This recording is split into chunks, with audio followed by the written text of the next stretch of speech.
About the 1st of April 2020, the Chinese statistics just shut down on COVID, reporting COVID mortality, reporting anything really related to COVID. And prior to April 2020, COVID-19 was raging in Wuhan with an unusually high case fatality rate, over 4 times higher than the rest of the world's. On April 17, 2020, official COVID-19 mortality figures in mainland China dropped to 0 until next year's January. The official 0.0% case fatality rate over 3 different time periods lasted for a total of 2 years. But that's not because the virus has been eliminated. During these periods, China officially reported a total of over 270,000 COVID-19 cases, without a single death attributed to the disease. Any figures that are coming out of the official Chinese channels these days are just to be almost dismissed out of hand. To solve the puzzle between China's reported COVID-19 death rates and the true death rates, Calhoun has taken an approach called excess mortality. It basically compares current levels of COVID-19 impacted mortality with past trends to reveal the surplus deaths over the normal baseline. According to United Nations data, China's crude death rate jumped significantly in 2019. It increased by 6 times the previous decade's trend line. Prior to 2019, the rate had been increasing slowly, reflecting an aging population. The sudden increase from 2019 continued in 2020 and 2021. By 2021, over 2 years into the pandemic, the sharp inflection since 2019 added about 1 million surplus deaths above the trend line. There was some kind of public health crisis that added at least 1 million excess deaths in 2020 and 2021. What could that public health crisis have been? Well, I think COVID is probably at the top of the list for answering that question. In 2021, the official figure of China's COVID-19 deaths was just over 5,000. In other words, China reported less than 1% of the total unreported COVID-19 deaths in the country. Yet that undercount only makes up 6% of China's official COVID-19 death toll so far, meaning the overall undercount could be even greater. So how many people actually died? All the indications suggest that it's going to be in the millions of COVID deaths. According to CEIC data, crematorium industry shows a steady decline in overall mortality in China before 2019. Then there was a turnaround. Coinciding with the COVID-19 pandemic, the number of employees in the cremation industry made a sudden upward shift in 2019. The number of crematoria increased by more than 10% in 2021. And over 600 additional furnaces were built to meet the surging demand. But keep in mind that these figures are just based on the official data that Chinese authorities decide to make available.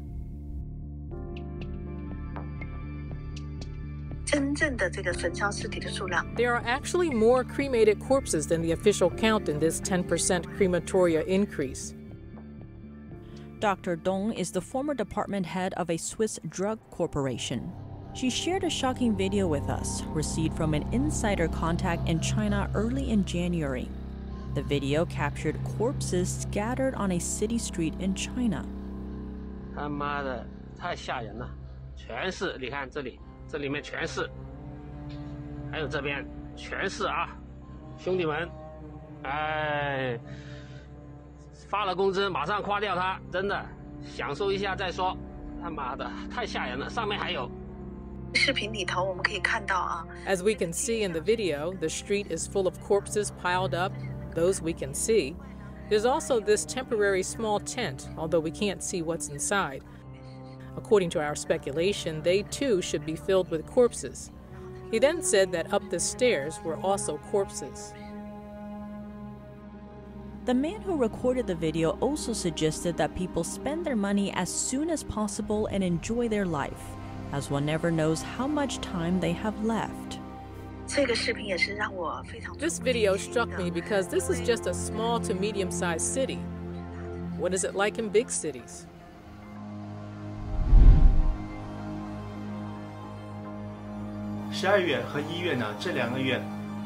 In December and January, these 2 months, the number of people who died in Beijing, Shanghai, and small county was 10 times higher than usual.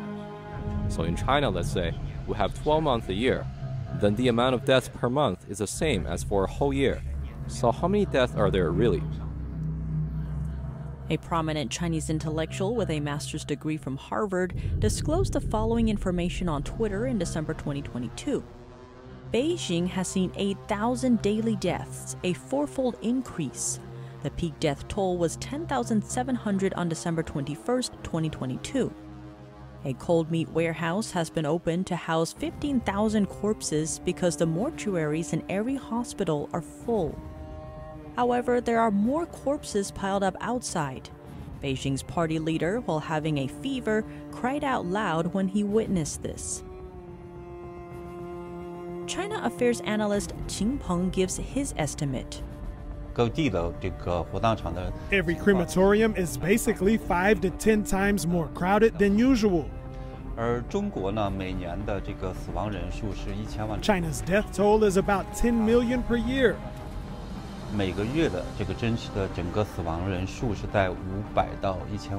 There is a large backlog of unfinished bodies, so we estimate 10 million to 20 million deaths as the total number, which is fairly conservative.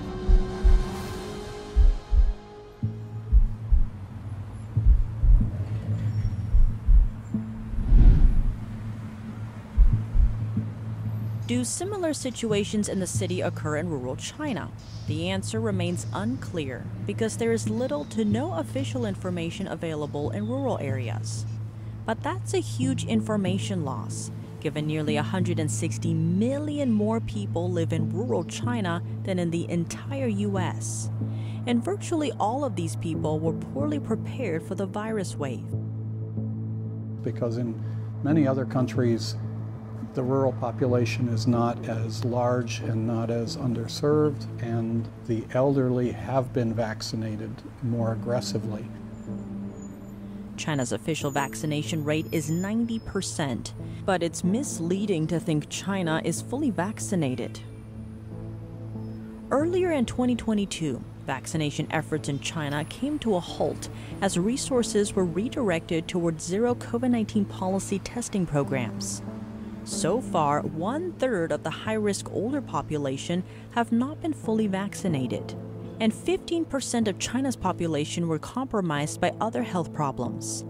So those are the two accelerants, as I'm calling them, that are going to make the eventual calculation of the death toll in China worse than it might have been. The highly vulnerable segment comprises over 300 million people. While under China's abrupt transition from a state of absolute zero COVID-19, a form of isolation, to a state of complete freedom, in fact, many people's immune systems failed, owing to the sudden suppression and testing leading to death. But even those vaccinated received doses that only protect against the virus's original strain. That's because Chinese vaccines were developed based on earlier variants. They are considered ineffective against current strains. So in this case, we believe the mortality rate in China could be even higher.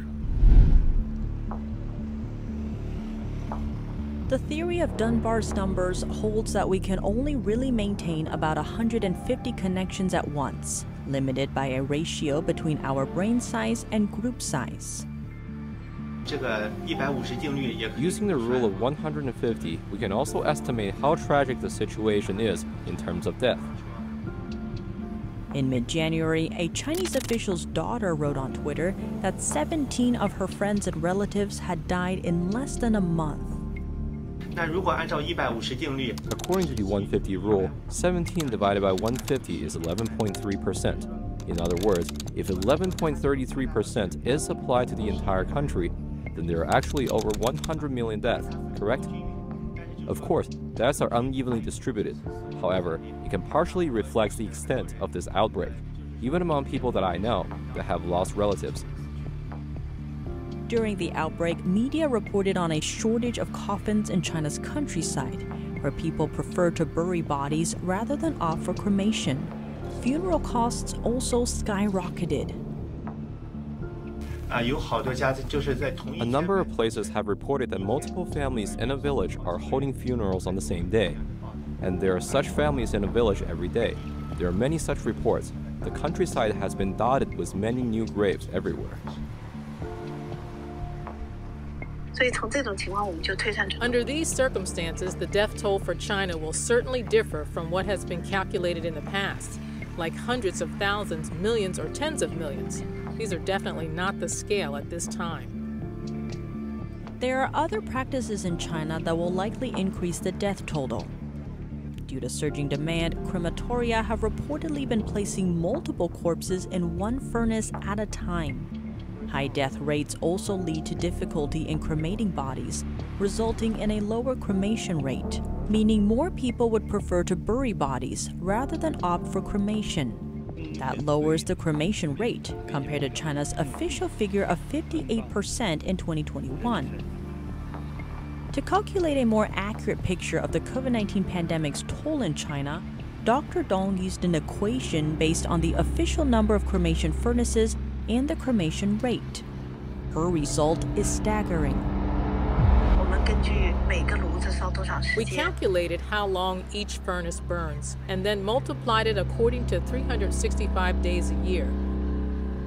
By multiplying 24 corpses per day per furnace by the total number of cremation furnaces and the number of days per year, her total estimate lands around 58 million cremations in 2020 alone. In 2020, China had a cremation rate of over 0.5%.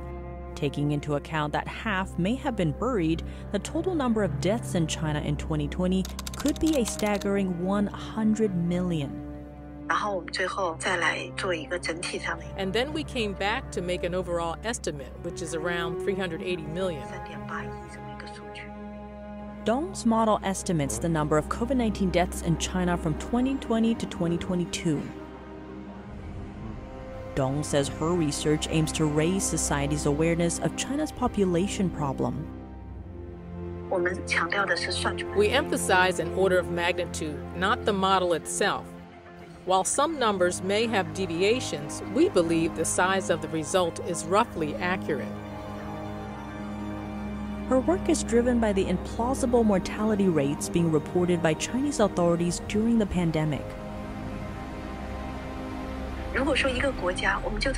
If we're talking about a country, imagine that hundreds of millions of people have died around you in the past 3 or 4 years, and you don't know anything about it.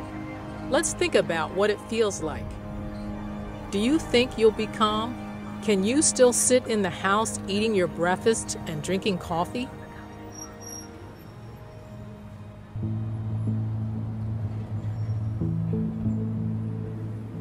In January, Beijing and at least 9 other cities stopped publishing quarterly cremation numbers for the end of 2022. But I don't think that they could recover the data internally to give a good idea of it. I think we're always going to be relying upon these external perspectives to get a sense of how much the impact was. In contrast to China's official figures, the researchers' estimates were far different. Could there be an explanation?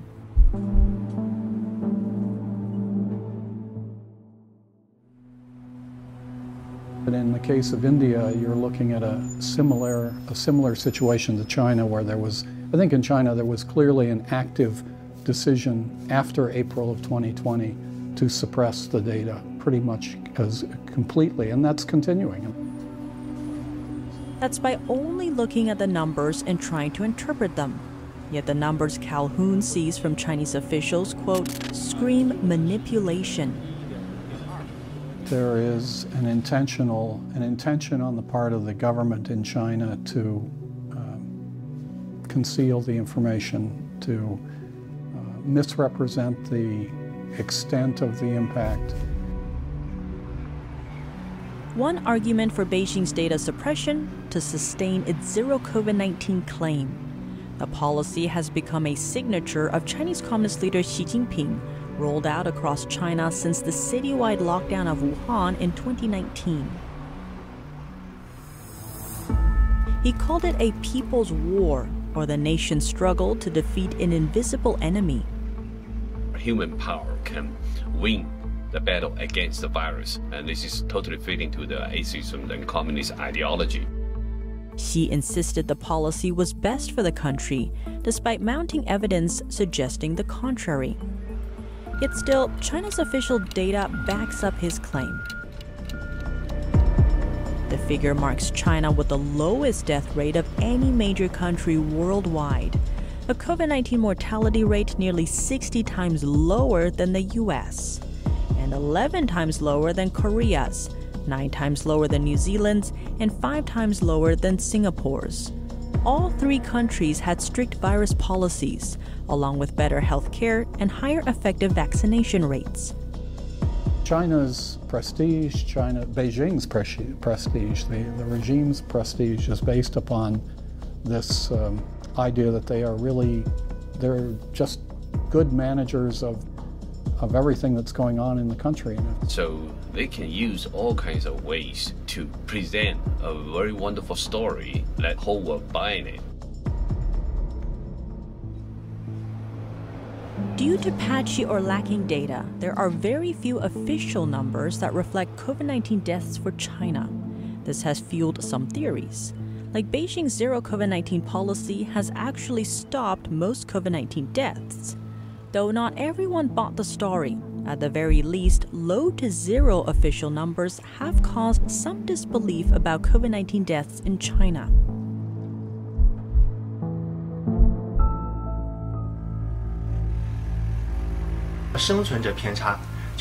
Survivorship bias. To put it bluntly, dead men can't talk.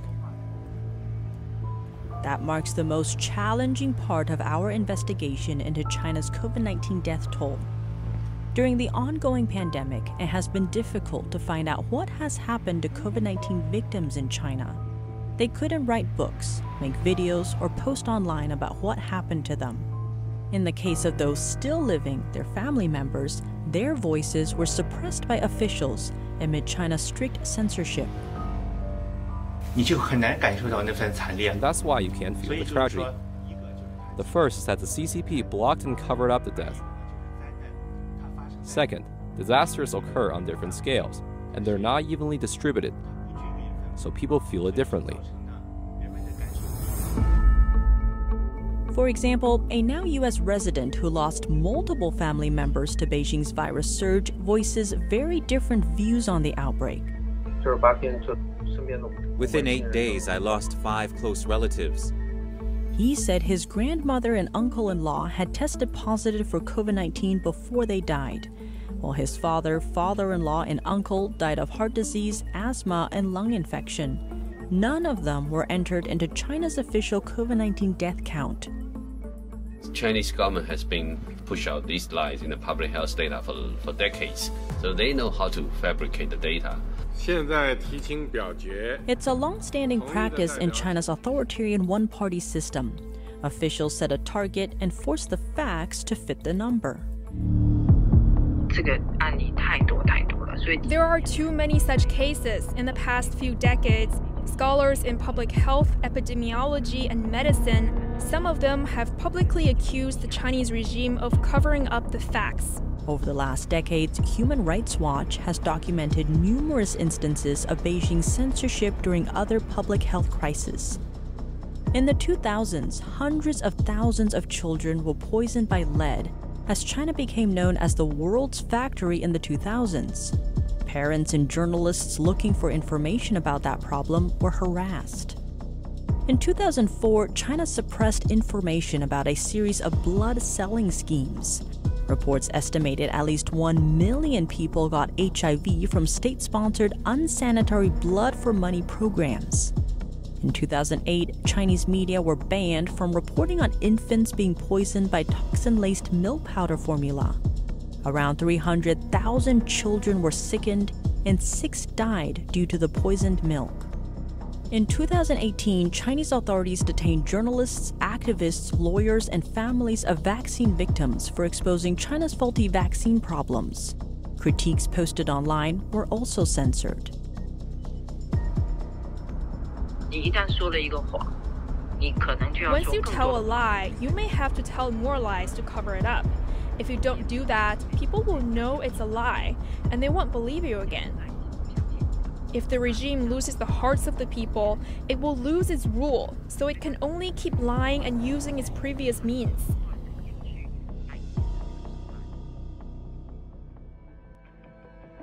One of the biggest tragedies of modern history highlights this mindset: the famine that occurred between 1958 and 1962 in China.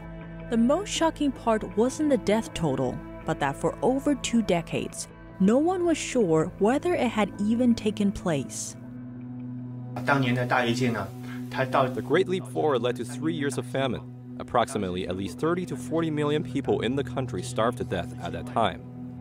At least 30 million people starved to death, a conclusion by American demographers in the mid-1980s.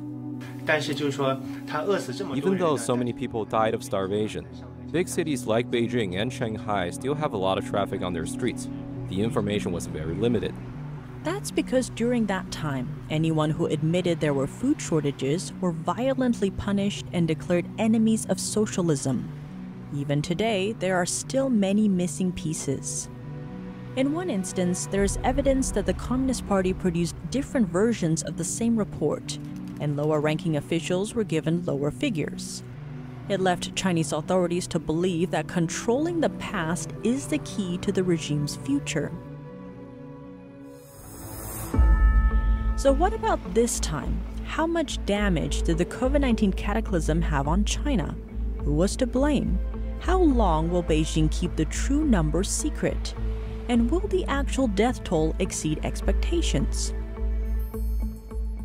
Perhaps a more important question is, can the Chinese Communist Party get away with it this time? Now, more and more people are prepared, including the WHO has now retracted some of its positive statements in the early days and pointed out the ways in which China has not cooperated particularly well. If the CCP or officials disagree with our calculation of a 380 million COVID-19 death toll, they are very welcome to respond with real Chinese demographic data.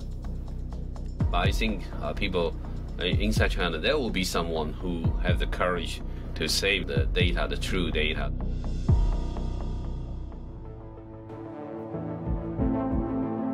According to Lin, Chinese authorities have reportedly ordered hospitals to sync their data with China's CDC and the Public Health Commission. That means the two databases are very different.